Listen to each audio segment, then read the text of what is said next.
The FBI is one of the most powerful law enforcement agencies in the United States. But what happens when local police attempt to arrest a federal agent without realizing who they are dealing with? In a bizarre chain of events, multiple officers detain undercover agents who weren't the criminals, but rather the authority figures sent to stop them. Welcome to the Serial Crime Chronicles, where the quietest towns hide the darkest truths. We uncover the chilling real-life stories of ordinary people caught in extraordinary webs of crime, betrayal, and deception.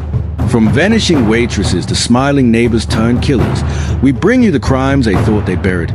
Until now. If you crave the untold, the unexpected, and the deeply human side of true crime, you're in the right place. Don't forget to like, follow, share, and comment below, because every crime has a story, and every story deserves to be told. On today's episode, Case File 001, Mistaken Identity. Location, unknown urban street. Suspect, unnamed FBI agent. Charge, mistaken identity, no formal arrest. On an ordinary afternoon, local police approached a man walking on the street. According to them, he matched the description of a wanted suspect with an active warrant. But there was one major issue. The man they confronted wasn't a criminal.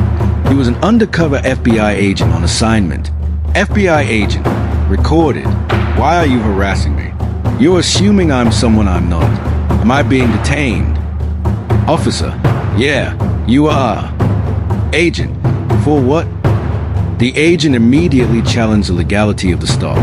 Officers cited reasonable suspicion, but their justification was flimsy at best, a vague resemblance to a suspect without confirmation or due diligence. You got the wrong guy.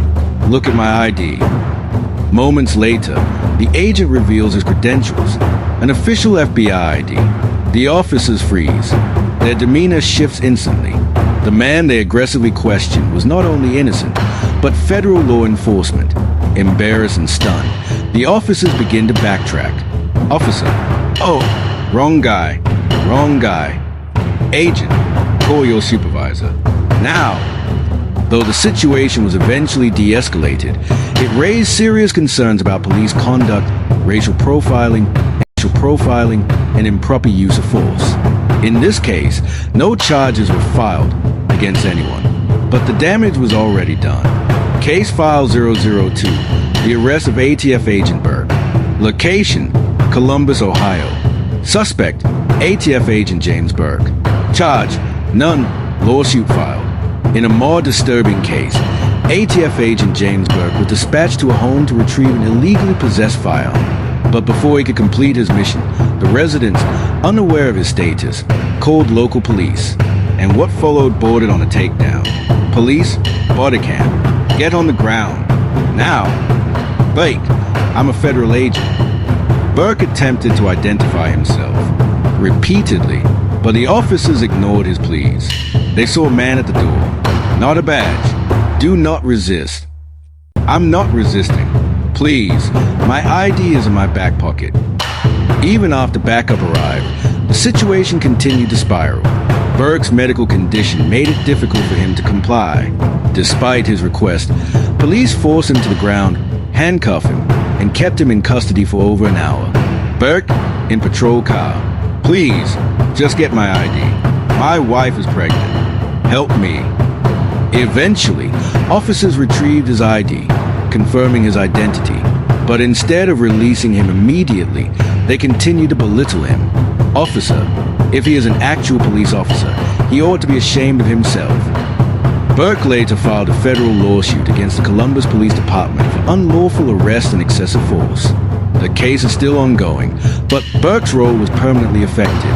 He was pulled from field duty and reassigned to administrative work. Case File 003, the delivery driver who knew the law. Location, private parking lot. Suspect, Matt Proctor. Charge, none. Matt Proctor wasn't a federal agent. He was a delivery driver on a break, picking up food. His vehicle was temporarily parked outside a business, not blocking traffic, not in a no parking zone. When a local officer approached, things turned tense, fast. Officer, what's up with the anger, dude? Proctor, I'm not angry. Am I being detained? Proctor calmly and clearly invoked his constitutional rights. But the officer pushed back, implying he was being difficult, perhaps expecting submission, not legal knowledge. Officer, well, I'll give you a break on it. Proctor, you're not giving me a break. You're harassing me. Though the officer ultimately handed back his ID and let him go, the confrontation underscores a recurring pattern. When citizens, even calmly and lawfully, assert their rights, some officers take it personally. Across all three cases, the core issue is the abuse or misunderstanding of police authority.